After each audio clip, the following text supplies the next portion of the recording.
जय हिंद दोस्तों, मैं सुनील रोशन स्वागत करता हूं आपके अपने YouTube channel physical education area में। दोस्तों आज हम डिस्कस करने वाले हैं मांसपेशीय तंत्र यानी कि मस्कुलर सिस्टम के बारे में, बहुत ही ज़्यादा इंपॉर्टेंट क्वेश्चंस के बारे में, जो कि आपके मैक्सिमम एग्ज़ाम्स में इसमें से काफ़ी ज़्यादा मात्रा में क्वेश्चंस पुटअप किए जाते हैं फिज़िकल एजुकेशन के। दोस्तों तो ज़्यादा से ज़्यादा इस वीडियो को शेयर करें ताकि ज़्यादा से ज़्यादा लोग कनेक्ट हो सकें और इस वीडियो का लाभ उठा सकें। तो चलिए देर न करते हुए हम शुरू करते हैं आज की क्वेश्चन सीरीज़। पहला क्वेश्चन है दोस्तों, मानव शरीर में कितनी मांसपेशियाँ होती हैं? 400, 450, 650 या फिर 500? दोस्तों हमारी शरीर में लगभग 650 के आसपास टोटल मसल्स होती हैं। ठीक है दोस्तों, लगभग बोला है मैंने, एग्जैक्टली 650 नहीं, किसी किसी में आपको 630 या 640 या 645 के बीच सराउंडिंग भी देखी जा सकती है। बट आप इतना ध्यान रखना कि क्वेश्चन में जो आंसर आएंगे ये 630 से लेके 650 के बीच में ही लगभग हमारे शरीर में मांसपेशियां होती हैं। ठीक है, ऑप्शन सी आपका यहाँ सही हो जाएगा। नेक्स्ट है हमारा, मानव शरीर में मांसपेशियों का भार कितने प्रतिशत होता है? हमारी बॉडी का जो पूरा ओवरऑल वेट होता है ना, उसमें हमारी मसल्स का वेट कितना परसेंट होता है दोस्तों? 60 से 65, 70 से 75%, 65 से 70% या फिर 40 से 45%? तो यहाँ पर जो आपका सही आंसर होगा दोस्तों वो होगा ऑप्शन डी, 40 to 45%। बिल्कुल दोस्तों, हमारी शरीर का टोटल भार का 40 से 45% जो भार होता है ना, वेट होता है, वो हमारी टोटल मसल्स का ही होता है। दोस्तों ध्यान रखना, बहुत इंपॉर्टेंट क्वेश्चन है और काफ़ी एग्जाम्स में क्वेश्चन पुटअप किया जा चुका है। तो यहाँ पर आपका सही ऑप्शन हो जाएगा ऑप्शन डी, 40 से 45% होता है। ठीक है, नेक्स्ट क्वेश्चन है हमारा, शरीर की सबसे लंबी मांसपेशी यानी लॉन्गेस्ट मसल्स कौन सी है? दोस्तों देखो दोस्तों, यहाँ पर सबसे बड़ी मांसपेशी नहीं, सबसे लंबी मांसपेशी बोला है, लार्जेस्ट नहीं पूछा, लॉन्गेस्ट मसल पूछा है। दोस्तों ध्यान रखना, लार्जेस्ट और लॉन्गेस्ट में डिफरेंस काफ़ी गड़बड़ हो जाती है फिर बीच में। ठीक है, तो सबसे लंबी यानी कि सबसे लॉन्गेस्ट मसल्स हमारी कौन सी होती है दोस्तों हमारे शरीर में? तो वो होती है दोस्तों हमारी सार्टोरियस। ओके दोस्तों, तो यहाँ पर आपका सही ऑप्शन क्या हो जाएगा? Option B, sartorius. सार्टोरियस ही वो मसल है जो शरीर की सबसे लंबी यानी कि लॉन्गेस्ट मसल कहलाती है दोस्तों। ठीक है, तो the longest muscle of our body is sartorius. Okay, next question पे चलते हैं दोस्तों। देखिए दोस्तों, मस्कुलर सिस्टम एक ऐसा सिस्टम है ना जहाँ से आपको 10-12 क्वेश्चन या 8-10 क्वेश्चन आपको एग्जाम में देखने को मिलेगा ही मिलेगा। ठीक है, मानव शरीर को आकार यानी कि शेप कौन प्रोवाइड करता है? हमारी जो बॉडी होती है उसको शेप में कौन लाता है जिससे हमारी बॉडी अच्छी दिखती है? हड्डियाँ, शरीर के बाल, नसें या मांसपेशियाँ, है ना? तो इसका सही ऑप्शन हो जाएगा हमारा मसल्स या हमारी मांसपेशियाँ। दोस्तों हमारी मसल्स ही वो होती हैं जो हमारी बॉडी को आकार यानी कि शेप प्रोवाइड करते हैं। ठीक है, नेक्स्ट क्वेश्चन है दोस्तों, मांसपेशियाँ कितने प्रकार की होती हैं? आपके ऑप्शन है ऐच्छिक यानी कि वॉलेंट्री, अनैच्छिक, इनवॉलेंट्री, हृदय पेशियाँ या कार्डियक मसल्स, और ऑप्शन डी है ऑल ऑफ दी अबव। बिल्कुल दोस्तों, आपको पता ही होगा कि हमारी बॉडी में कितने प्रकार की मांसपेशियाँ होती हैं, और टोटल 3 प्रकार की मांसपेशियाँ होती हैं। ठीक है दोस्तों, वॉलेंट्री, इनवॉलेंट्री और कार्डियक मसल्स। तो यहाँ पर इस क्वेश्चन का आंसर आपका हो जाएगा option D, all of the above, यानी कि तीनों ही ऑप्शन आपके ए, बी, सी तीनों ही सही होंगे, वॉलेंट्री, इनवॉलेंट्री और कार्डियक मसल्स। ओके दोस्तों, ठीक है, देखो वॉलेंट्री मसल्स वो हो जाती हैं जो हमारी इच्छा से काम करती हैं, ठीक है, जिनको हम अपने हिसाब से वर्क करा सकते हैं। इनवॉलेंट्री यानी कि अनैच्छिक मसल्स वो होती हैं भाई जो अपने हिसाब से काम करती हैं, जैसे जिसको हम कमांड देकर कोई काम ना करा पाए, है ना। और कार्डियक मसल्स हो गई, इनकी स्पेशलिटीज़ क्या है भाई? ये बनी होती हैं ऐच्छिक मसल की लेकिन काम करती है अनैच्छिक। ठीक है, नेक्स्ट क्वेश्चन है हमारा, मांसपेशियों के अध्ययन यानी स्टडी ऑफ मसल्स को क्या कहते हैं? देखो दोस्तों, ये बहुत इंपॉर्टेंट पॉइंट है, यहाँ से 100% क्वेश्चन आते ही आते हैं। ठीक है, स्टडी ऑफ मसल्स क्या कहलाता है? साइकोलॉजी कहलाता है? बिल्कुल नहीं। फिजियोलॉजी कहलाता है? बिल्कुल नहीं। ऑस्टियोलॉजी कहलाता है? बिल्कुल नहीं। मायोलॉजी? बिल्कुल, यही आपका सही आंसर होगा, मायोलॉजी। स्टडी ऑफ मसल्स क्या कहलाता है दोस्तों? मायोलॉजी कहलाता है। मांसपेशी अध्ययन क्या कहलाता है? मायोलॉजी कहलाता है। ऑस्टियोलॉजी किसका अध्ययन होता है दोस्तों? ऑस्टियोलॉजी जो होता है दोस्तों वो आपकी बोन्स का अध्ययन होता है। ठीक है, और फिजियोलॉजी क्या होता है? ये एक शरीर क्रिया विज्ञान है है ना, बॉडी के जो फंक्शंस होते हैं हमारे ऑर्गन्स के, उसका अध्ययन करने के लिए होता है। साइकोलॉजी आपको पता ही है कि ये व्यवहार के ऊपर सिद्धांत पे आधारित होता है ना, हमारा समाजशास्त्र, ठीक है, सॉरी मनोविज्ञान, समाजशास्त्र बोल दिया मैंने, मनोविज्ञान है ना, साइकोलॉजी मनोविज्ञान हो गया आपका, ठीक है। तो यहाँ मांसपेशियों के अध्ययन यानी स्टडी ऑफ मसल्स को हम क्या कहते हैं दोस्तों, तो इसको हम कहते हैं मायोलॉजी। ऑप्शन डी आपका यहाँ पर सही हो जाएगा, मायोलॉजी। अगला क्वेश्चन देखते हैं दोस्तों। अगला क्वेश्चन है हमारा, शरीर की मांसपेशियाँ किसकी कमी से कमज़ोर हो जाती है, यानी इन चार, इसमें आपको चार ऑप्शन दिए, इन चारों ऑप्शन में से वो कौन सा तत्व है जिसकी कमी से आपकी मसल्स ना कमज़ोर हो जाती हैं। पोटेशियम है, सल्फ़र है, कैल्शियम है, मैग्नीशियम है। तो दोस्तों अगर बॉडी में आपकी जो मसल्स होती है ना, उन मसल्स में अगर पोटेशियम की कमी हो जाए, किस चीज़ की, पोटेशियम की कमी हो जाए दोस्तों, तो आपकी जो मसल्स होती हैं वो वीक हो जाती हैं, वो कमज़ोर हो जाती हैं दोस्तों, ठीक है। तो यहाँ पर आपका सही आंसर क्या होगा, ऑप्शन ए पोटेशियम। पोटेशियम की कमी से क्या होता है, हमारी जो शरीर की मांसपेशियाँ हैं वो कमज़ोर हो जाती हैं, वीक हो जाती हैं दोस्तों, ठीक है, क्लियर हुआ। नेक्स्ट क्वेश्चन है दोस्तों, एक्टिन और मायोसिन का संबंध किससे है, ठीक है, हड्डियों से है कि रक्त से है, मांसपेशियों से है, या फिर एंजाइम से। अब डेफिनेटली जाहिर सी बात है कि हम यहाँ पर मसल्स के क्वेश्चंस का डिस्कशन कर रहे हैं, तो यहाँ पर आंसर क्या होगा, मसल्स यानी कि मांसपेशियों से। ऑप्शन सी यहाँ पर आपका सही हो जाएगा आंसर दोस्तों, मांसपेशियों से। एक्टिन और मायोसिन क्या है, ये दो ये एक्चुअली दो क्या हैं, ये प्रोटीन होते हैं, ठीक है। एक्टिन और मायोसिन ये दो प्रोटीन होते हैं जो कि हमारी मांसपेशियों में पाए जाते हैं, ठीक है, ध्यान रखना। ये भी क्वेश्चन पुटअप कर सकता है कि मसल्स में पाए जाने वाले प्रोटीन्स का क्या नाम है, तो यहाँ एक्टिन और मायोसिन है, ठीक है। एक्टिन और मायोसिन का संबंध किससे, हमारी मसल से है।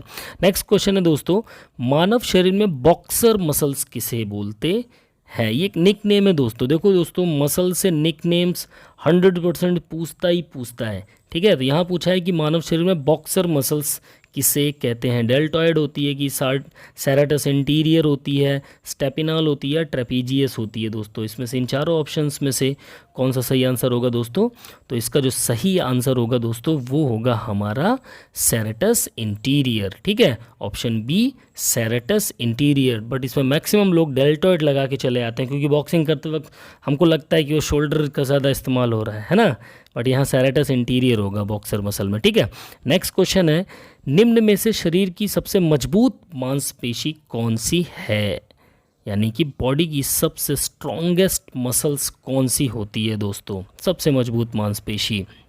गैस्ट्रोनीमियस, रेक्टस फेमोरिस, या दोनों, गैस्ट्रोनीमियस और रेक्टस फेमोरिस, या इनमें से कोई नहीं। तो यहाँ सही ऑप्शन हो जाएगा दोस्तों ऑप्शन सी, बिल्कुल ये दोनों ही आपके सही होंगे, ए और बी वाले, ठीक है। गैस्ट्रोनीमियस और रेक्टस फेमोरिस ये दोनों मसल्स क्या होती हैं, ये सबसे मजबूत मांसपेशियाँ होती हैं दोस्तों, ठीक है, गैस्ट्रोनीमियस और rectus femoris. Okay, next question है दोस्तों हमारा, मानव शरीर में थ्रोइंग मसल किसे कहते हैं। थ्रोइंग मसल, फेंकने वाली मांसपेशी या थ्रोइंग मसल्स किसको बोलते हैं दोस्तों। पेक्टोरियलिस मेजर, ऑप्शन बी है डेल्टॉयड, ऑप्शन सी है लैटिसिमस डॉर्सी, और ऑप्शन डी है बाइसेप्स। देखो दोस्तों, जब भी हम फेंकने वाली कोई एक्टिविटीज़ करते हैं, थ्रो करने की कोशिश करते हैं ना, तो हमारी चेस्ट की पास की मसल्स बहुत ज़्यादा मात्रा में इन्वॉल्व होती हैं, ठीक है, मेन काम इन्हीं का होता है। तो चेस्ट के पास में इन चारों में से कौन सी मांसपेशी है, हमारी पेक्टोरियलिस मेजर, ठीक है। तो सही ऑप्शन क्या हो जाएगा, ऑप्शन ए पेक्टोरियलिस मेजर, ठीक है। मानव शरीर में जो थ्रोइंग मसल होती है उसको हम बोलते हैं पेक्टोरियलिस मेजर, ठीक। नेक्स्ट क्वेश्चन की अगर हम बात करें तो अगला क्वेश्चन है, मानव शरीर में रोइंग व स्विमर मसल किसे कहते हैं। रोइंग व स्विमर मसल, देखो रोइंग मीन्स जैसे हम अगर हम नाव वगैरह चला रहे हैं ना, उसको रोइंग बोलते हैं। तो उसमें हम चप्पू चलाते हैं और स्विमिंग करते वक्त हम अपने हाथों का इस्तेमाल करते हैं। तो इस एक्टिविटी में कौन सी मसल्स ज़्यादा यूज़ होती है हमारी, जैसे ऑप्शन ए अडक्टर मसल, या सोलियस मसल, लैटिसिमस डॉर्सी, या फिर डेल्टॉयड। तो दोस्तों, मानव शरीर में जो रोइंग और स्विमर मसल होती है हमारी, वो होती है लैटिसिमस डॉर्सी। कौन सी, लैटिसिमस डॉर्सी, ओके। चप्पू चलाते वक्त और स्विमिंग करते वक्त सबसे ज़्यादा मसल्स हमारी कौन सी होती है, लैटिसिमस डॉर्सी, इसलिए इसको स्विमर मसल बोलते हैं। नेक्स्ट हमारी टेलर मसल किसे कहते हैं, ये भी एक निकनेम है दोस्तों, ठीक है, एक मसल्स का निकनेम है। क्वाड्रिसेप्स, रेक्टस फीमोरिस, डेल्टॉयड, या फिर सार्टोरियस। तो दोस्तों, टेलर मसल हमारी कौन सी होती है, सार्टोरियस होती है, ओके। देखा ना, टेलर जब नीचे से वो पैडल टाइप का मारता है तो उसमें से सिलाई करता है, तो उसमें जो पैडल मारते वक्त हमारी जो सबसे ज़्यादा मसल्स यूज़ होती है ना, वो होती है हमारी सार्टोरियस होती है दोस्तों, इसीलिए इसका निकनेम क्या है, टेलर मसल भी इसे बोला जाता है। काफ़ी बार क्वेश्चन में पूछा जा चुका टेलर मसल किसे कहते हैं, तो ध्यान रखिएगा सार्टोरियस को ही हम टेलर मसल बोलते हैं। नेक्स्ट क्वेश्चन है दोस्तों, मलखम या राइडर मसल किसे कहते हैं, जो चढ़ने वाली मांसपेशी दोस्तों। मलखम देखा होगा आपने, एक पोल पर चढ़ते हैं लोग, कुछ एक्सरसाइज वगैरह करते हैं उस पर, तो चढ़ करके करते हैं ना, तो उसी को राइडर मसल भी बोलते हैं निकनेम में। तो कौन सी होगी दोस्तों, ट्रेपीजियस होगी या अडक्टर होगी, बाइसेप्स होगी या फिर ट्राइसेप्स होगी, कौन सी होगी? तो दोस्तों बिल्कुल सही, इसमें आप हमारी कौन सी होगी, अडक्टर मसल जो होगी ना, वो हमारी राइडर मसल या मलखम पेशी कहलाती है। ठीक है, ऑप्शन बी यहाँ पर आपका सही हो जाएगा, अडक्टर मसल। ओके, ये कौन सी कहलाती है, राइडर मसल कहलाती है, अडक्टर जो होती है राइडर मसल कहलाती है। नेक्स्ट क्वेश्चन है हमारा, लिफ्टर मसल किसे कहते हैं? ठीक है, लिफ्टर मसल किसे कहते हैं? Option A pectoralis major, latissimus dorsi, deltoid या फिर एडक्टर। तो दोस्तों जो हमारी लिफ्टर मसल होती है ना, लिफ्टर मसल मीन जैसे आपने देखा होगा कि एक रस्सा बंधा होता है, उसके ऊपर हमें चढ़ना पड़ता है। पहलवान वो फिजिकल एक्सरसाइज में किया होगा आपने अपने बीपी वगैरह में, है ना, तो उसमें सबसे ज़्यादा जब हम ऊपर की तरफ खींच कर चढ़ते हैं ना, तो सबसे ज़्यादा किस पार्ट का इस्तेमाल होता है, हमारे शोल्डर का। तो शोल्डर में कौन सी मसल होती है इन चारों में से, होती है हमारी डेल्टॉइड। ठीक है, तो लिफ्टर मसल किसे बोलते हैं, डेल्टॉइड, ऑप्शन सी करेक्ट होगा। नेक्स्ट है हमारा, पेक्टोरियलिस मेजर मांसपेशी शरीर में कहाँ स्थित होती है? अभी इससे पहले हमने डिस्कस किया ना दोस्तों कि चेस्ट की मसल्स होती हैं, है ना, तो सीने के पास होती हैं। कहाँ पे होती है, सीने के पास। तो यहाँ पर पेक्टोरियलिस मेजर मांसपेशी शरीर में हमारे कहाँ पाई जाती है, ऑप्शन ए इसका सही हो जाएगा, हमारे चेस्ट के पास, यानी कि हमारे सीने के पास पेक्टोरियलिस मेजर मसल्स स्थित होती है दोस्तों। ओके, नेक्स्ट क्वेश्चन है दोस्तों, काफ मसल का साइंटिफिक नेम क्या है? ठीक है, अब साइंटिफिक नेम पूछ लिया आपका काफ मसल्स का। जैसे कि मैंने बताया आपको, मसल्स में से निक नेम्स के क्वेश्चन, साइंटिफिक नेम्स के क्वेश्चन पूछे ही जाने हैं। ठीक है, यहाँ पर आपका ऑप्शन है गैस्ट्रोनीमियस, क्वाड्रिसेप्स, अडक्टर या फिर डेल्टॉइड। तो दोस्तों इसका सही आंसर क्या होगा, काफ मसल्स किसको बोलते हैं हम, गैस्ट्रोनीमियस को। ठीक है, काफ मसल का साइंटिफिक नेम क्या है दोस्तों, गैस्ट्रोनीमियस। ऑप्शन ए यहाँ पर आपका सही हो जाएगा, गैस्ट्रोनीमियस। ओके, गैस्ट्रोनीमियस मसल्स पीछे साइड पे होती है ना आपकी शिन बोन के पीछे, जिसको सहलाने में और मसाज करने में अच्छा लगता है, इसीलिए इसका नाम काफ मसल है। नेक्स्ट क्वेश्चन है हमारा, डेल्टॉइड मसल कहाँ स्थित होती है? अभी हमने डिस्कस किया है 1-2 क्वेश्चन पहले कि जब चढ़ाई करते हैं किसी चीज़ पे, रस्सी वगैरह पकड़ के ऊपर, तो हमारी शोल्डर की मसल ज़्यादा यूज़ होती है, उसको डेल्टॉइड बोलते हैं, है ना। तो यहाँ पर ऑप्शन क्या हो जाएगा, टांगों में नहीं, सीने में नहीं, कंधे में, बिल्कुल ऑप्शन सी आपका यहाँ सही होगा, कंधे में, यानी कि शोल्डर में हमारी डेल्टॉइड मसल्स स्थित होती है दोस्तों। ठीक है, ध्यान रखिएगा, डेल्टॉइड मसल्स का प्लेसिंग कहाँ पर है हमारी बॉडी में, वो हमारे शोल्डर के पास है दोस्तों। ठीक है, और देखो दोस्तों पढ़ते चलो बढ़िया से, और चैनल को सपोर्ट और प्यार बनाए रखो। नेक्स्ट क्वेश्चन है दोस्तों हमारा, कौन सी मांसपेशी ह्यूमरस हड्डी के पीछे स्थित होती है ना। हमारी जो ह्यूमरस हड्डी होती है ना, हमारी बाह में होती है, बाइसेप्स और ट्राइसेप्स मसल्स के बीच में अंदर, है ना, वो कहाँ पर स्थित होती है, बाइसेप्स, ट्राइसेप्स, डेल्टॉइड या सार्टोरियस? अब बताओ, मांसपेशी जो ह्यूमरस हड्डी के पीछे स्थित होती है। अब देखो आगे तो हमारी बाइसेप्स होती है, ऊपर हम दिखाते ना डोला ऐसे फुला के, तो बाइसेप्स होगा नहीं, तो बचा ट्राइसेप्स। तो जाहिर सी बात है ह्यूमरस हड्डी के पीछे कौन सी मसल्स होती है, वो ट्राइसेप्स होती है, ऑप्शन बी सही होगा। नेक्स्ट क्वेश्चन है हमारा दोस्तों, बाइसेप्स मसल किस प्रकार की मसल होती है, यानी किस प्रकार की मसल होती है, ये पूछा बाइसेप्स के लिए। अनैच्छिक मांसपेशी होती है, या हृदय पेशी होती है, या ऐच्छिक मांसपेशी होती है, या सभी प्रकार की मांसपेशी ये होती है। तो देखो दोस्तों, जो हमारी बाइसेप्स मसल्स होती है ना, हम जिम में एक्सरसाइज करते हैं ना, तो हम अपने हिसाब से अपनी बाइसेप्स को बढ़ाने की कोशिश करते हैं ना, डोलों को बढ़ाने के लिए। तो इसका मतलब क्या हुआ, हम उसको एक्सरसाइज करा रहे हैं, अपने हिसाब से अपनी इच्छा से काम करवा रहे हैं ना, इसलिए क्या होगी, वो वॉलेंट्री मसल्स होगी, यानी ऐच्छिक पेशियों में आती है, ऐच्छिक मांसपेशियों में। तो ऑप्शन सी यहाँ पर आपका सही आंसर हो जाएगा, ऐच्छिक मांसपेशियाँ। बाइसेप्स मसल किस प्रकार की होती हैं, ऐच्छिक मांसपेशियों के प्रकार की होती हैं। ओके, नेक्स्ट है हमारा मांसपेशियों की ताकत यानी एक्शन पोटेंशियल जो होता है मसल्स का, किस यंत्र से मापा जाता है। इलेक्ट्रोमायोग्राफी, डायनमोमीटर, पेडोग्राफ या गोनियोमीटर। अब देखो गोनियोमीटर से तो फ्लेक्सिबिलिटी शायद मापी जाती है, पेडोग्राफ से मेरे ख्याल से फ्लैट फुट जिनको होता है वो सारी चीज़ें मापी जाती है, डायनमोमीटर स्ट्रेंथ है ना, इन सब चीज़ को नापने के लिए होता है। बच्चा हमारा इलेक्ट्रोमायोग्राफी, तो बिल्कुल यही आपका सही आंसर हो जाएगा। मांसपेशियों की ताकत को नापने के लिए या मापने के लिए हम किसका यूज़ करते हैं, इलेक्ट्रोमायोग्राफी का इस्तेमाल करते हैं दोस्तों। ऑप्शन ए आपका यहाँ पर सही हो जाएगा कि मसल्स की जो एक्शन पोटेंशियल होती है उसको हम इलेक्ट्रोमायोग्राफी से मापने का काम करते हैं। ठीक है, नेक्स्ट क्वेश्चन की बात करें दोस्तों, तो नेक्स्ट क्वेश्चन है हमारा मांसपेशियों के अंतिम छोर को क्या कहते हैं, यानी कि जहाँ पर हमारी मसल्स फिनिश होती हैं उस लास्ट पार्ट को क्या कहा जाता है। लिगामेंट, बिल्कुल नहीं, क्योंकि लिगामेंट तो हड्डी को हड्डी से जोड़ने का काम करता है ना। साइनावियल भी जोड़ने का काम क्या करता है, साइनावियल तो भाई आपके जॉइंट्स के बीच में भरा हुआ फ्लूइड है जो आपस में रगड़ने नहीं देता बोन्स को। टेंडन्स या जॉइंट्स, इन दोनों में से कौन सा होगा, तो इन दोनों में से होगा दोस्तों आपका ऑप्शन सी जॉइंट्स। हाँ, गलत है, ऑप्शन सी टेंडन्स। ठीक है, ऑप्शन सी टेंडन ही वो अंतिम छोर होता है जो मांसपेशियों का छोर कहलाता है। ठीक है, नेक्स्ट क्वेश्चन है हमारा हड्डियों के साथ जुड़ी हुई मांसपेशियां किस प्रकार की मांसपेशियां कहलाती हैं। ठीक है, हड्डियों के साथ जो मसल्स हमारी कनेक्ट होती है ना उनको किस टाइप के मसल्स बोलते हैं, इनवॉलेंट्री बोलते हैं, वॉलेंट्री बोलते हैं, कार्डिक बोलते हैं या सभी बोलते हैं। देखो कार्डिक मसल तो होगी नहीं, वो हार्ट मसल हो गई, ठीक, इनवॉलेंट्री होगी नहीं, ठीक। हड्डियों के साथ जुड़ी हुई मांसपेशियां कैसी होती हैं, वॉलेंट्री होती हैं, स्केलेटल होती हैं। ठीक है, तो ऑप्शन बी आपका यहाँ पर सही हो जाएगा, वॉलेंट्री मसल्स। वॉलेंट्री मसल्स यानी कि ऐच्छिक मांसपेशियों ही किसके साथ जुड़ी होती हैं, हमारी हड्डियों के साथ कनेक्ट होती हैं दोस्तों। ओके,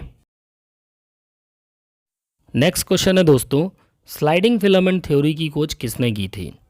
इंपॉर्टेंट क्वेश्चन है, रॉबर्ट ब्राउन ने की थी, Hanson and Huxley, Madam Curie या नन ऑफ दीस। तो दोस्तों यहाँ पर आपका जो सही आंसर होगा वो होगा हैंसन एंड हक्सले। इन्हीं दोनों ने मिलकर स्लाइडिंग फिलामेंट थ्योरी की खोज की थी दोस्तों। ठीक है, इंपॉर्टेंट क्वेश्चन है, स्लाइडिंग फिलामेंट थ्योरी की खोज किसने की थी, Hanson and Huxley. Okay, next question है दोस्तों, मांसपेशियों में फाइबर यानी कि जो मसल फाइबर होते हैं उनके बारे में किस तकनीक द्वारा पता लगाया जाता है, यानी कि जो मसल फाइबर होते हैं उनके बारे में हम कौन सी टेक्निक से हम पता लगा सकते हैं मसल फाइबर्स के बारे में। गोनियोमीटर, डायनमोमीटर, स्पाइरोग्राफ या बायोप्सी। अब देखो यहाँ पे ए बी सी तो होंगे नहीं, भी डिस्कस किया था, गोनियोमीटर फ्लेक्सिबिलिटी के लिए, डायनोमीटर स्ट्रेंथ के लिए। यहाँ पर ऑप्शन डी जो होगा वो आपका सही होगा, बायोप्सी। बायोप्सी एक ऐसी टेक्निक है दोस्तों जिससे हम अपनी मसल्स के फाइबर्स के बारे में पता लगा सकते हैं। ठीक है, बायोप्सी। नेक्स्ट क्वेश्चन है हमारा, मांसपेशियों में कितने प्रकार के फाइबर्स पाए जाते हैं। काफ़ी ज़्यादा इंपॉर्टेंट क्वेश्चन है दोस्तों। हमारी मसल्स में जो फाइबर होते हैं ना उसके कितने टाइप्स होते हैं, 4, 9, 8, 2, तो यहाँ पर 2 टाइप्स होते हैं दोस्तों। ठीक है, मसल्स के हमारे कितने टाइप्स होते हैं, 2 टाइप्स होते हैं, red muscle fibre, white muscle fibre या slow twitch muscle fibre, fast twitch muscle fibre भी आप उनको बोल सकते हैं। ठीक है, स्लो ट्विच और फास्ट ट्विच। तो मांसपेशियों के कितने प्रकार के फाइबर्स पाए जाते हैं मसल्स में, हमारे 2 प्रकार के, स्लो ट्विच और fast twitch muscle fibre. Okay, important question है दोस्तों। नेक्स्ट क्वेश्चन है हमारा जो कि बहुत ही ज़्यादा इंपॉर्टेंट होने वाला है, जल्दी जल्दी संकुचित होने वाले मसल फाइबर कौन से होते हैं, मतलब वो कौन से मसल फाइबर होते हैं जो जल्दी जल्दी कॉन्ट्रैक्ट होते हैं, संकुचित होते हैं। Red muscle fibre, yellow muscle fibre, white muscle fibre या फिर ग्रीन मसल फाइबर। तो दोस्तों जो जल्दी जल्दी संकुचित होने वाले मसल फाइबर होते हैं वो होते हैं हमारे वाइट मसल फाइबर। ओके, कौन से होते हैं, वाइट मसल फाइबर, बहुत जल्दी जल्दी कॉन्ट्रैक्ट करते हैं वाइट मसल फाइबर। ठीक, तो इम्पोर्टेंट क्वेश्चन है और जाहिर सी बात है कि अगर स्लो पूछेगा तो वो कौन सा हो जाएगा, नेक्स्ट क्वेश्चन में देख लो, धीरे धीरे संकुचित होने वाले मसल फाइबर। अब वो मसल फाइबर के बारे में पूछा है जो धीरे धीरे संकुचित हो रहा है। तो वाइट मसल फाइबर तो हमारे बहुत तेज़ी संकुचित होते हैं, तो ऑप्शन बी तो यहाँ पर होगा नहीं। ठीक है, बचा ऑप्शन ए जो सही होगा, red muscle fibre. Red muscle fibre ही वह फाइबर है दोस्तों जो धीरे धीरे संकुचित होने वाला होता है, स्लो ट्विच मसल फाइबर के अंतर्गत आता है। ठीक है, किसके अंतर्गत, स्लो ट्विच मसल फाइबर के अंतर्गत। तो इसका सही आंसर हो जाएगा option A, red muscle fibre, जो कि धीरे धीरे संकुचित होने वाले मसल फाइबर कहलाते हैं दोस्तों। ठीक है, तो ये स्लो ट्विच और फास्ट ट्विच में से क्वेश्चन आते हैं, ध्यान रखना इस चीज़ को। नेक्स्ट है हमारा, एरोबिक्स एक्सरसाइज के दौरान किस प्रकार के मसल फाइबर अधिक सक्रिय होते हैं। मतलब जब हम ऐसी गतिविधि करते हैं दोस्तों जहाँ पर हमें ऑक्सीजन की ज़्यादा खपत या ज़्यादा मात्रा में ज़रूरत पड़ती है, तो वहाँ पर कौन से मसल फाइबर हमें चाहिए होते हैं दोस्तों। तो वहाँ पर हमें कौन से मसल फाइबर चाहिए, वाइट या रेड। तो यहाँ पर भाई देखो, बी और डी तो होगा नहीं, वाइट या रेड में से सही आंसर होगा। तो क्वेश्चन नंबर 29 का सही आंसर क्या है दोस्तों, रेड मसल फाइबर। ठीक है, जब भी हम एरोबिक एक्सरसाइज वगैरह करते हैं तो रेड मसल फाइबर ज़्यादा इस्तेमाल होते हैं। ठीक है, ऑप्शन सी सही हो जाएगा। नेक्स्ट है हमारा, एनारोबिक एक्सरसाइज के दौरान कौन से मसल फाइबर एक्टिव होते हैं। तो रेड वाला तो होगा नहीं यहाँ पर, ऑप्शन ए आपका सही हो जाएगा, वाइट मसल फाइबर। ठीक है, वाइट मसल फाइबर जो होता है ऐसी एक्सरसाइज के दौरान ज़्यादा इस्तेमाल होता है जहाँ पर ऑक्सीजन की कम मात्रा में ज़रूरत होती है दोस्तों। ये हम ऐसी एक्सरसाइज कर रहे हैं जहाँ पर हमें ऑक्सीजन कम मात्रा में यूज़ करनी पड़ रही है। ठीक है, जैसे आपकी 100 मीटर स्प्रिंट हो गई है ना, तो उस जगह पर हमारे कौन से मसल फाइबर यूज़ होंगे, वाइट मसल फाइबर यूज़ होंगे। ठीक है, क्योंकि बहुत तेज़ी से कॉन्ट्रैक्ट करेंगे, तभी तो आप जल्दी जल्दी भागते हो, है ना। नेक्स्ट क्वेश्चन है हमारा, इंस्टेंट सोर्स ऑफ एनर्जी किसे कहते हैं। अब वही instant source of energy, ADP यानी कि एडेनोसिन डाइफॉस्फेट बिल्कुल नहीं होगा, एटीसी है ही नहीं, एटीपी बिल्कुल, यही आपका सही आंसर होगा, एटीपी। जो इंस्टेंट सोर्स ऑफ एनर्जी होती है वो होती है एटीपी के फॉर्मेट में, एडेनोसिन ट्राई फॉस्फेट। ओके, तो यहाँ पर आपका ऑप्शन कौन सा सही हो जाएगा, ऑप्शन सी, एटीपी।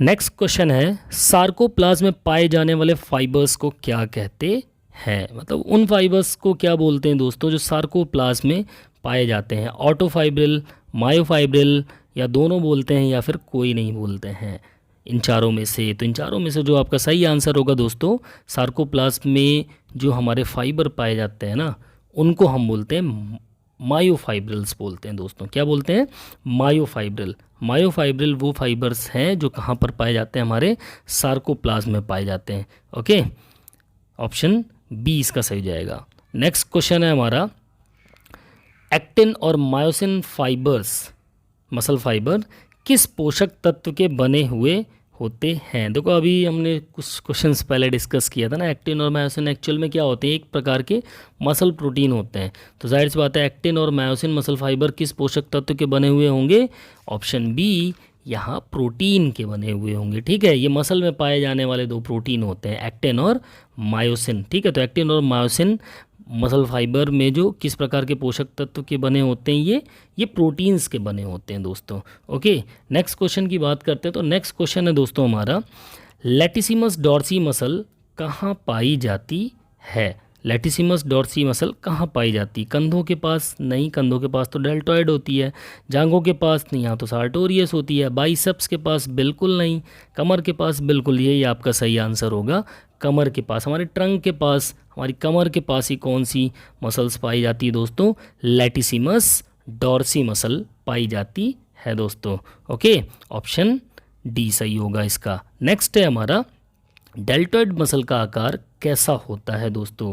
आयताकार यानी कि रेक्टेंगुलर होता है, गोलाकार यानी कि सर्कुलर, त्रिकोणीय यानी कि ट्रायंगुलर, या इनमें से कोई नहीं। तो दोस्तों जो डेल्टॉइड मसल्स होती है ना, वो ट्रायंगुलर शेप में होती है। किस शेप में होती है, ट्रायंगुलर, यानी त्रिकोणाकार या त्रिकोणीय होती है। 3 कोण होते हैं हमारे डेल्टॉइड मसल्स के शेप में। ठीक है, इसलिए इसको ट्रायंगुलर मसल भी बोलते हैं। तो ट्रायंगुलर आकार या ट्रायंगुलर शेप होता है हमारी डेल्टॉइड मसल का, ऑप्शन सी सही हो जाएगा। नेक्स्ट है हमारा, मांसपेशियों की बीमारी को क्या कहते हैं। एक ऐसी बीमारी जो मांसपेशियों की बीमारी कहलाती है। मायोलॉजी, मायोलॉजी तो स्टडी ऑफ मसल्स कहलाता है ना। साइक्लोलॉजी तो मनोविज्ञान हो गया, ये भी नहीं होगा। मायोपैथी, ऑस्टियोलॉजी, ऑस्टियोलॉजी हड्डियों का विज्ञान हो गया। तो यहाँ पर ऑप्शन सी ही बचा है, जो आपका सही आंसर होगा क्या होगा, मायोपैथी। ओके, मायोपैथी जो क्या कहलाती है, ये एक प्रकार की मांसपेशियों की बीमारी कहलाती है।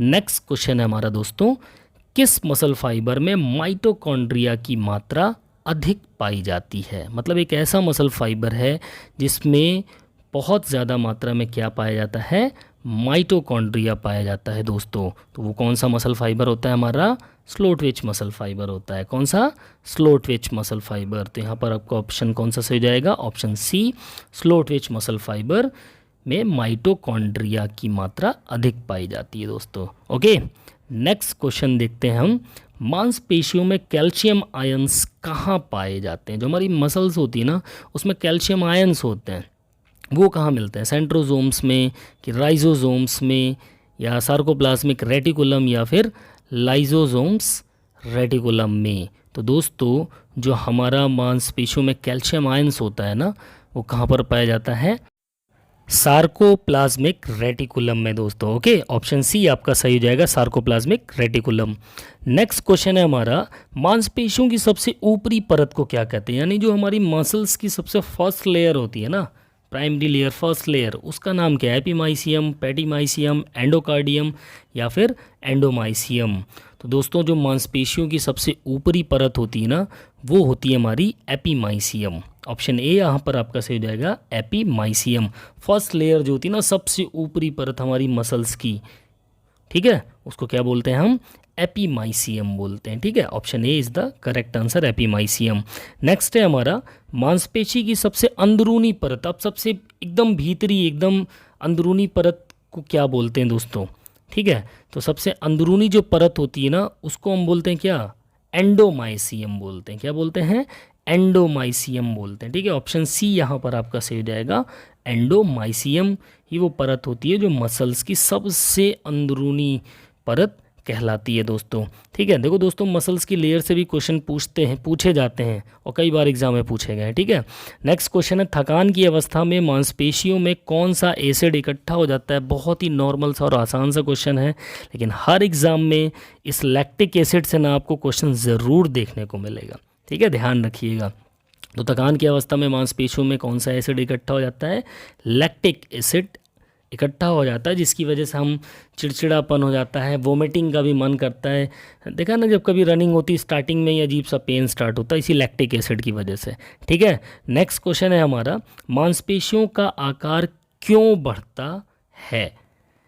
अभ्यास करने से, ठीक तरह से अभ्यास करने से, मांसपेशियों के बार बार संकुचन तथा प्रकुंचन से, या फिर इनमें से कोई नहीं। तो दोस्तों इसमें क्या होता है ना, मसल्स का जो साइज़ है ना, आकार है, वो कंटिन्यू जब आपकी मसल्स कॉन्ट्रैक्ट होंगी और फैलेंगी, यानी कि लगातार जब वो सिकुड़ेंगी और फैलेंगी, तो क्या होगा, उनका आकार बढ़ेगा। ऑप्शन सी यहाँ पर आपका सही हो जाएगा। ओके, नेक्स्ट क्वेश्चन है हमारा, एक व्यक्ति में लगातार अभ्यास के कारण क्या परिणाम होता है दोस्तों।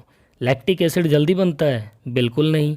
लैक्टिक एसिड देर से बनता है, या लैक्टिक एसिड अधिक मात्रा में बनने लगता है। तो इसका सही आंसर होगा दोस्तों ऑप्शन बी, लैक्टिक एसिड देर में। अगर एक प्लेयर है, एक खिलाड़ी है, वो लगातार कंटिन्यू अपनी प्रैक्टिस जारी रखता है ना, रेगुलर वे में डेली, तो उसकी बॉडी में लैक्टिक एसिड जो होगा वो देर से बनना स्टार्ट होगा, हमेशा एक्टिव दिखेगा आपको। ठीक है, तो ऑप्शन बी इसका सही हो जाएगा। नेक्स्ट है हमारा, अभ्यास से मांसपेशियों में किसकी मात्रा बढ़ जाती है। जब हम रेगुलर प्रैक्टिस पे होते हैं तो हमारी मसल्स में क्या क्या चीज़ें बढ़ती हैं, CP, ATP, haemoglobin, oxygen, glycogen, या सारे के सारे। तो दोस्तों ये जितने भी दिए हैं ना, इसमें ये सारे के सारे बढ़ जाते हैं। ध्यान रखना, जब भी आप रेगुलर कंटिन्यू एक्सरसाइज में रहोगे ना, रेगुलर वे में, तो आपकी बॉडी में ये सारी चीज़ें, चाहे वो ग्लाइकोजन हो, ऑक्सीजन हो, एटीपी हो, हीमोग्लोबिन हो, सीपी हो, ये सारी चीज़ें क्या होती हैं, इनकी मात्रा बढ़ना शुरू हो जाती हैं। ठीक है, नेक्स्ट क्वेश्चन है हमारा, लगातार अभ्यास से मांसपेशियों की धमनियों तथा शिराओं पर क्या प्रभाव पड़ता है। जब आप कंटिन्यू एक्सरसाइज में होते हैं तो आपकी मसल्स की जो वेन्स और आर्टरीज होती हैं ना, उन पे क्या इफेक्ट पड़ता है। वैसो कॉन्ट्रैक्शन होता है, व्यास घट जाता है, व्यास पर कोई असर नहीं पड़ता, या फिर वैसो डायलूशन यानी कि व्यास बढ़ जाता है। क्या होगा इसका सही आंसर। तो दोस्तों इसका जो सही आंसर होगा वो क्या होगा, वो होगा वैसोडाइलेशन। ओके, क्या होता है वैसोडाइलेशन में आपका व्यास बढ़ जाता है धमनी और शिराओं का। ठीक है, जब भी हम कंटिन्यू एक्सरसाइज में होते, लगातार अभ्यास में होते हैं, तो हमारी मसल्स का व्यास क्या होता है, बढ़ जाता है, जिस प्रोसेस को हम वैसोडाइलेशन बोलते हैं। ऑप्शन सी यहाँ पर आपका सही हो जाएगा। तो आशा करता हूँ दोस्तों आपको आज का ये वीडियो पसंद आया होगा, काफ़ी इन्फॉर्मेटिव लगा होगा। अगर आपको हमारी वीडियोस पसंद आ रही हैं तो प्लीज़ वीडियो को ज़्यादा से ज़्यादा मात्रा में शेयर करें, ताकि ऐसी इन्फॉर्मेटिव वीडियोस ना हर किसी के पास पहुंच सके दोस्तों। ठीक है, तो मिलते हैं नेक्स्ट वीडियो में, तब तक के लिए बाय बाय, टेक केयर।